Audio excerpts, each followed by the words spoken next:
Welcome, everyone. Can y'all hear me in the back? Great. My name's Ed. Josh here. We'll take you for a ride waterland about an hour altogether. At the very back of the boat, when you came up, you probably noticed on my right, the white container. That's a life raft. Life raft. We're bringing up the side. We all jump aboard. Never had to, never want to. That's the way I like to keep it right back there. Under your seat, we have life jackets for everybody. Children jacket, the two containers up forward. Josh going to show you for the sun. Very simple. Next time around top, you flip these jackets over, it doesn't matter. Take a long time, come around your waist, make it tight to your waist, and never tie on top of your jackets, it won't work. And don't worry about jumping your hairstyles and everything. We're at beautiful water here in Halifax. You look great when you come out. We're not going to do it today, it's got to work. Sorry about that. Another thing is, please take your seat while I'm on the rope. And the machine bounces quite a bit, there's no shocks. That was just running on tires, so it bounces quite a bit. And keep your arms inside the boat, and we'll be all safe and have a good time.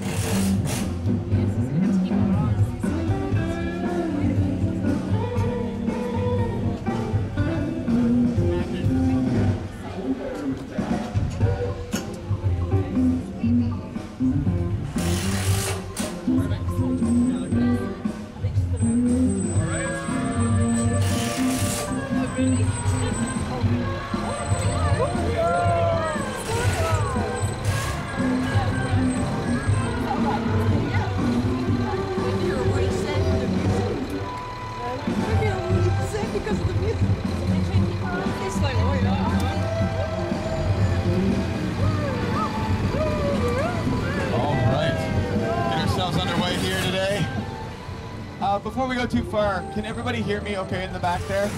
Is it loud enough? Does it need to go up or down? Nope. And in the middle? And in the front? All right, excellent. If at any point you can't hear me, please don't hesitate. Make sure you throw up your hand. I'll adjust the mic. Make sure no one misses out on any of the fun facts we got here today. Now, as we get ourselves turned around, as Ed mentioned, my name is Josh. I'm going to be your tour guide here through the city. I've been in Halifax the last couple of years, doing a degree in education. Originally, I come from the Annapolis Valley, however.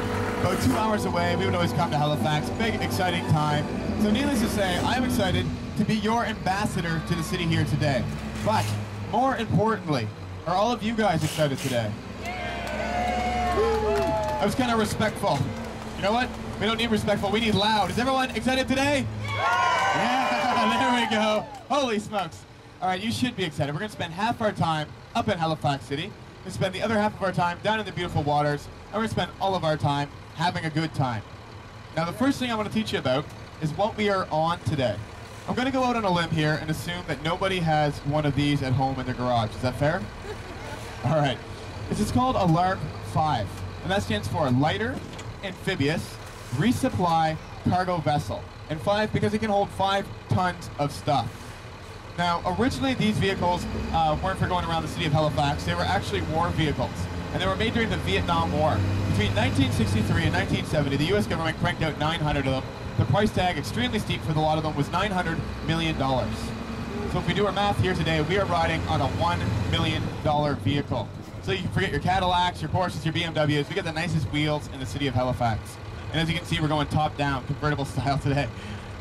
Also, we had to make some changes to our vehicle. Now, it started out a little mean looking. We figured we wanted to make it friendlier. So the first thing we did was got rid of the shark's teeth on the front of the boat. Very intimidating. Second, we wanted everyone to be comfortable. So we put down this fine Italian leather seating. Yeah, best in the world. Also, we always have a rowdy crowd in the back. I have no idea why. Like a school bus, I guess. So for my own safety, we got rid of the two 50 caliber machine guns that were mounted back there. We want you to have fun, but not that much fun. And last but not least, over on the sides, we put our mascot. Did anyone happen to see what the mascot is here today? The frog, yeah. Not a trick question, I promise. It is a frog, and we're an amphibious vehicle. A frog, of course, an amphibian. It made sense. Now that brings me to a very sacred tradition here on the Harbour Hopper called the Ribbit Ribbit. Now, we cheer Ribbit Ribbit to the city of Halifax to give some love back. But you might be thinking, hey, I have never gotten any love from Halifax. What are you talking about? You're going to get some today. They may not have warned you. We're going to be celebrities here in the city. People are going to be honking. They're going to be waving. They're going to be blowing kisses and throwing money and underwear at us. Yeah, for real. I wore a helmet my first week on the job. Dangerous. So we got to get that love back, and that's why we do the Ribbit Ribbit. Now, I'll give you a heads up. You're never too young, too old, too cool, or too good looking to enjoy the Ribbit Ribbit. So we should all be safe here today So let's give it a practice before we hit the mean streets of Halifax. So we ready in the back, and in the middle, and up in the front? All right, excellent. Let's do it on 3. 1, 2, 3. Ribbit! All right, yeah. Holy goodness. You're gonna be an opera singer. All right, now as we come up the hill, the first building I'm gonna point out is City Hall. Now at City Hall, you can see getting a bit of work done. It's made of 2 kinds of stone. It's made out of granite and also sandstone. Of course, sandstone, not great at standing up to weather, so it's getting a little bit worn over the years, and we're gonna fix it up, make it look nice here. The granite itself came from Peggy's Cove. Has anyone been to Peggy's Cove yet? It's beautiful, huh? If you haven't gone and you have some time, make sure you check it out.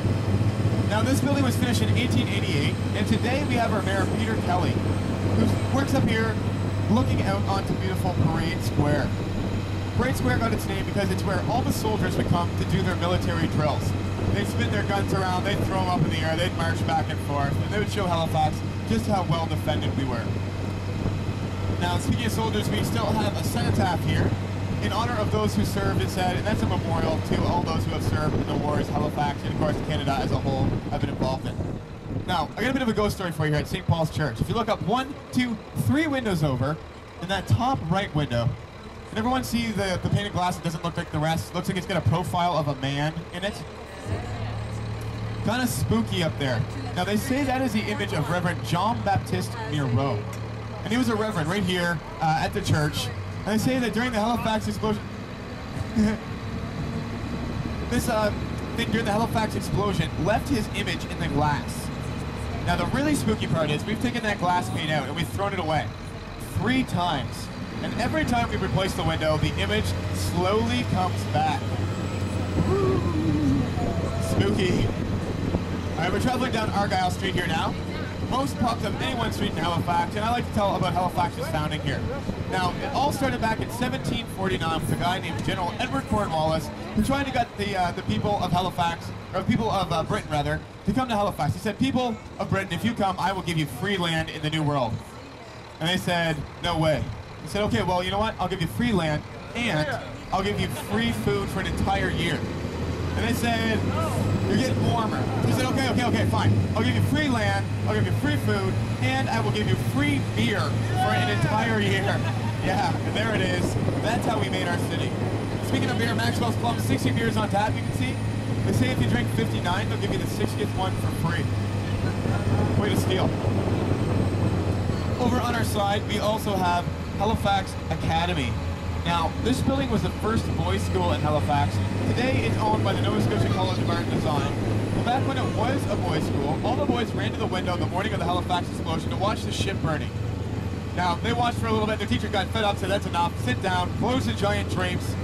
Good thing she did, because moments later, kaboom, the ship exploded. And when that happened, it blew out every window in the entire city. Now, luckily, those drapes were able to catch all of that glass. So she saved the eyesight and probably the lives of all of her students that day by being a little bit strict. So myself, as a brand new teacher, I love the moral of this story. And that is listen to your teachers or glass will explode into your eyes. It works especially well with junior high, trust me. All right, we're climbing up Citadel Hill here. Citadel Hill is the 2nd most visited National Historic Landmark in the country, second only to, anyone know? Parliament Building's over in Ottawa. Now, we get about 130,000 people up and down this hill every day, or every year rather, and they're going to see, of course, a beautiful view of Halifax, as well as the Old Town Clock. Now, the Old Town Clock coming up right here on the side, given to us in 1803 by Prince Edward, the Duke of Kent. And Prince Edward, a very strict man, didn't want anyone to be late for their shift, so we put this clock on to make sure everyone was on time. Now, speaking of very strict men, we have the 78th Highlanders here. 78th Highlanders. These guys aren't allowed to smile or even flinch, so I like to try to bug them a little bit and do a ribbit ribbit. Everyone ready on 3? All right, let's do this as loud as we possibly can. 1, 2, 3, ribbit ribbit! Nope, he is good. I always wonder what they think about during the day. Now, the 78th came over from Scotland back in 1869, and they helped us settle the fort here. Of course, we remember them so fondly that we do have them here to this day as part of our period restoration of the fort. All right, now if you look behind you here, over to your side, you'll see what looks like a moat, but it was never filled with water because we wanted people to break their legs when they fell in there. It's called the Ditch of Death. Now, this ditch here is lined with windows, all of which would have guys with muskets and small cannon fire, and they'd be ready to put an end to anyone who fell in there pretty quickly. You can also see we get some rock work being done here. The rock, when they first built the fort, was actually falling down as quick as they were putting it up. So they hoped it would take them about 8 years to build the fort here. Ended up taking them 28 years, a whole 20 years behind schedule, and they didn't finish until 1856. All right, as we're swerving all over the place, get another view of Halifax, but you may wonder why we're doing so much driving around. We're not just driving around an oval, we're driving around an 8-point star. And this 8-point star is known as bastion fortification. It was an innovation of the British, actually. And they decided, you know what, if we build out all these bastions, no matter where we're attacked from, all the infantry is going to be funneled between 2 points, and we can load those with cannons and guides. Makes it very easy to defend, kind of like shooting fish in a barrel. And if you look over here on your side, you'll see what this looks like from up in the air. So that's the fort. If you could jump extremely high in the air, take a picture while you're up there.